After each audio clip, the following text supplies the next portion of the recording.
मैं डॉक्टर कृष्णदेव गिरी, संस्थापक तथा राष्ट्रीय अध्यक्ष हिंदू धर्मगुरु दशनाम गोस्वामी अखाड़ा। आज हम योग सदगुरु विचारधारा में जान लेते हैं ब्रह्मा, विष्णु, महेश और महासती अनुसया के सतीत्व में है दत्तात्रेय के अस्तित्व।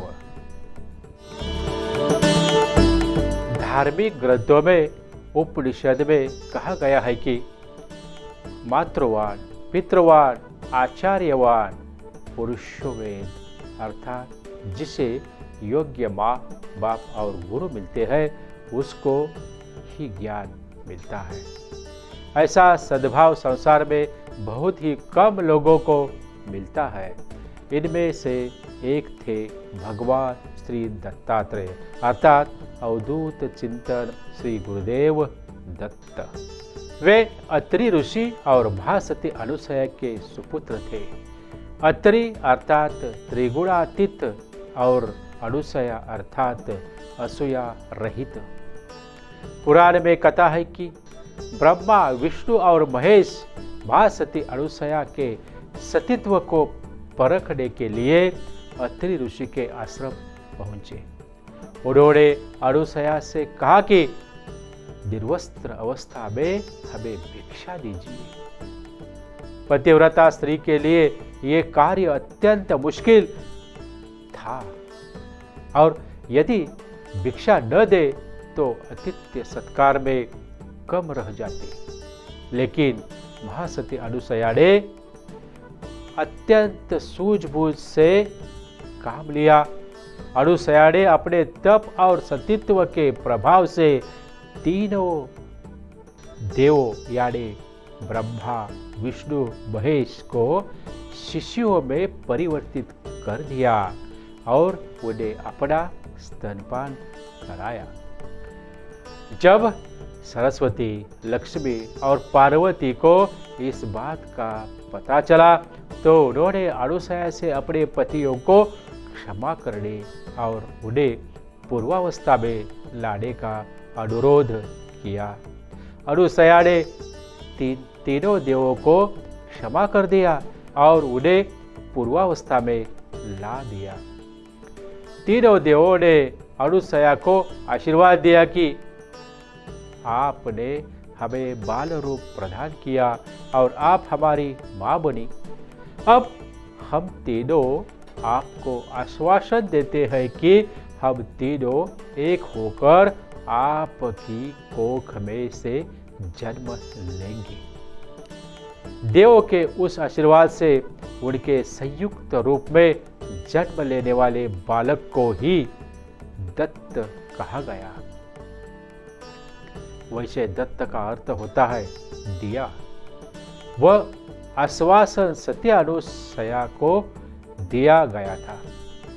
पिता अत्रि का नाम साथ जुड़ जाने के बाद उनका नाम दत्तात्रेय पड़ा।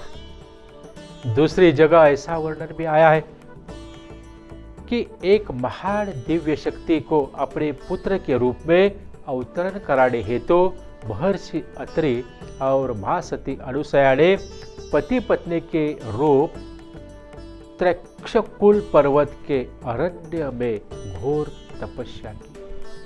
उनकी तपस्या से प्रसन्न होकर त्रिदेव यानी ब्रह्मा, विष्णु, महेश प्रकट हुए और वर देने की इच्छा जताई। महर्षि अत्रि ने वर मांगा कि ब्रह्मांड की एक महान दिव्य शक्ति में मेरे पुत्र के रूप में पृथ्वी पर अवतरित हो। त्रिदेव बोले, अहम तुभ्यम मया दत्तः, अर्थात मैंने आपको पुत्र के रूप में दान दे दिया। दानवाचक दत्त और अंबिका पुत्र अत्रेय, इन दोनों के मिलन से अत्रि अनुसया के पुत्र का नाम दत्त और अत्रेय जोड़कर दत्तात्रेय पड़ा। अत्रि, अनुसया और दत्तात्रेय के बारे में वर्णन शिव पुराण, वाल्मीकि रामायण, स्कंद पुराण, गुरुचरित्र, श्रीमद् भागवत, मत्स्य पुराण, मार्कंडेय पुराण में भी मिलता है। अब जान लेते हैं भगवान दत्तात्रेय के 16 अवतार के बारे में। महाराष्ट्र के कई स्थानों पर भगवान दत्तात्रेय के 16 अवतार उनकी जन्म तिथि के भव्य रूप से मनाए जाते हैं। भगवान दत्तात्रेय का कार्यक्षेत्र संपूर्ण भारतवर्ष है। दत्तात्रेय वज्र कवच में इस विषय में लिखा हुआ है, वाराणसी पुरस्त्रायी कोल्हापुर जपहरहा माहुरीपुरम भिक्षासी सहयशायी दिगंबरा। अर्थात भगवान श्री दत्तात्रेय वाराणसी अर्थात काशी में नित्य प्रातः गंगा स्नान करते हैं, कोल्हापुर में नित्य जप करते हैं और सह्याद्री की गुम्फाओं में दिगंबर वेश में शयन अर्थात विश्राम करते हैं। अब जान लेते हैं दत्तात्रेय जयंती महोत्सव कब मनाया जाता है। दत्तात्रेय जयंती मार्गशीर्ष पूर्णिमा को संध्या कायम मनाई जाती है। दत्तात्रेय जयंती मार्गशीर्ष पूर्णिमा को संध्या समय मनाई जाती है। उस दिन भक्तगण उपवास या फलाहार करते हैं। संध्या काल में जन्मोत्सव मनाया जाता है। उनकी मूर्ति की दशोपचार या षोडोपचार से सविधि पूजा की जाती है। फिर आरती उतारी जाती है। फिर पुष्पांजलि, प्रदक्षिणा, क्षमा प्रार्थना के बाद गुरुवंदन और मातृ पितृवंदन इत्यादि किया जाता है। कुछ दत्त क्षेत्र में यह भी देखा गया है कि भक्तगण पूजा सामग्री, नैवेद्य, आरती इत्यादि लेकर आकाश में उस दिन दिखाई पड़ने वाले मृगशिरा नक्षत्र के 3 तारों को भगवान त्रिमूर्ति यानी दत्तात्रेय समझकर उनकी पूजा, आरती तथा प्रदक्षिणा करते हैं और दत्तात्रेय के दर्शन पाने का हर्षोल्लास मानते हैं। श्री दत्त शरणम मम प्रतिपालम दत्त भजे सद्गुरु श्री दत्तेन विनिर्मितः जगदीदेदम दत्तात्रेय तुभ्यं नमः। श्री दत्त तत्परा न मे गति हरो श्री दत्तस्य दास्यम्यहम् श्री दत्ते लय में तो मैं मन इदम दत्तम प्रसिद्धम प्रभो।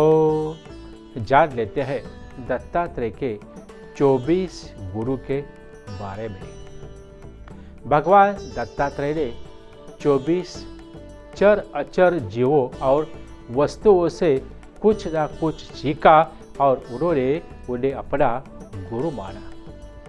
श्रीमद् भागवत में ऐसा वर्णन है, पृथ्वी वायुराकाश मर्दिक नक्ष चंद्रमा रवि कर्पूर्ति अजगरः सिंधु पतंगो मुकुंदः गज मधुहा हरिणो बिनः पिंगला कुर्मर्कः कुमारी शरकृप सर्प ऊर्णवाभि सुपेशकृतः।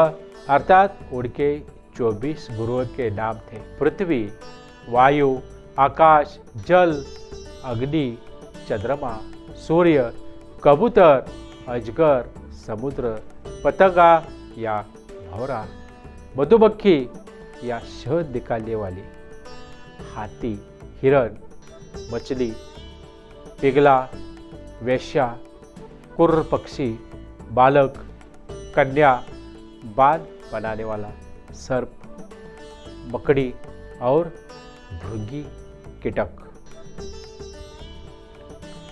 अब जान लेते हैं समन्वय के प्रतीक दत्तात्रेय। भगवान दत्तात्रेय को भगवान विष्णु का छठा अवतार माना जाता है। इस लिहाज से इनका सीधा संबंध वैष्णव संप्रदाय से है, लेकिन इनको समन्वय के देव के रूप में मान्यता प्राप्त है। हमारे देश में प्राचीन काल में अनेक पंथ या संप्रदाय थे और आसपास में सदैव लड़ते झगड़ते थे, जिससे सामाजिक वातावरण बड़ा विषाक्त रहता था। लेकिन भगवान दत्तात्रेय में लोग समन्वयता के दर्शन करते हैं। जब हम दत्तात्रेय का चित्र देखते हैं तो उनके 3 मुख, 6 हाथ और सभी हाथों में शस्त्र या वस्तुएं, पास में एक गाय और 4 कुत्ते, 3 मुख 3 देवों को दर्शाते हैं। बाएं ब्रह्मा, बीच में विष्णु और दाएं महेश यानी शिव। दत्तात्रेय के 6 हाथों में कमंडल, माला, शंख, चक्र, त्रिशूल और डमरू है, जो विशिष्ट अर्थ सूचक है। कमंडल और माला ब्रह्मा के हैं, शंख और चक्र विष्णु के हैं, तो त्रिशूल और डमरू शिव जी के हैं। उनके ऐसे रूप को देखकर विभिन्न पंथ या संप्रदाय के अनुयायी अपने आप को उनसे जोड़ते हैं। शंख और चक्र के आधार पर वैष्णव लोग इन्हें भगवान विष्णु का अवतार मानते हैं, लेकिन त्रिशूल और डमरू के आधार पर शैव लोग भी अपना मानते हैं। इनके साथ गाय को देखकर दशनाम गोस्वामी इन्हें अपना मानते हैं, क्योंकि प्राचीन काल में गोस्वामी लोग गायों को सबसे अधिक पालते थे या सम्मान देते थे। गो के विषयों अर्थ है, जिनमें से एक अर्थ गाय है। गोस्वामी और गाय में घनिष्ठ संबंध है। इनके पास 4 कुत्ते दिखाई देते हैं, जिनके आधार पर भैरवनाथ को मानने वाले लोग अपने आप को इनके जोड़ते हैं, क्योंकि ये लोग कुत्तों को भैरव का अवतार मानते हैं। इस प्रकार हम देखते हैं कि ब्राह्मण, गोस्वामी या नाथ योगी लोग भगवान दत्तात्रेय से जुड़े हुए हैं, तभी तो दत्तात्रेय को समन्वय का देव माना जाता है। अब जान लेते हैं दत्तात्रेय और दशनाम गोस्वामी। वैसे तो भगवान दत्तात्रेय वैष्णव विचारधारा के देव है, जबकि दशनाम गोस्वामी यानी वन, अरण्य, तीर्थ, आश्रम, गिरी, पर्वत, सागर, सरस्वती, भारती, पुरी उपनाम धारक लोग विशुद्ध रूप से शैव है, अर्थात केवल भगवान शिव को अपना आराध्य देव मानने वाले लोग हैं।